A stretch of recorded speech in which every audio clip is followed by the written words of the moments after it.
যারা hard hitting cricket খেলে আসলে ওদের কাছ থেকে আপনি প্রতিদিন মানে কনসিস্টেন্ট ইনিংসও আশা করতে পারবেন না বা প্রতিদিন আপনি অনেক বড় বড় ইনিংসও আশা করতে পারবেন না। ওরা যেদিন খেলবে একটা টিমকে জিতাই দিবে আসলে।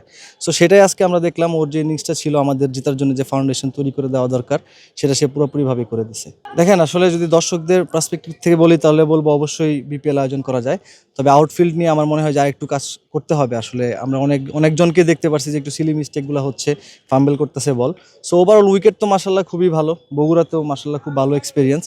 তবে মানে বিপিএল যদি করতে হয় তাহলে সেই ক্ষেত্রে আমার মনে হয় যে আরেকটু অর্গানাইজড ওয়েতে করা লাগবে। আমার কাছে মনে হয় যে সেম, আমরা দুইটা ভেন্যুতে খেলছি, একই রকম সাপোর্ট থেকে শুরু করে সবকিছু এনভায়রনমেন্ট একই রকম পাইছি।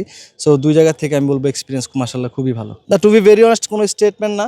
আসলে আলহামদুলিল্লাহ খেলতে পারতেছি, ক্রিকেট এনজয় করতেছি, খেলবো। কোনো কিছু আমার এখানে দেখানোরও কিছু নাই। আমার যে কাজটা শুধু আমি সেটা করে যেতে চাই। আসলে বাংলাদেশ ক্রিকেট চিন্তা করলে অবশ্যই ফেরা উচিত এবং ওনার সাথে টুকটাক সবারই কথাবার্তা হয়।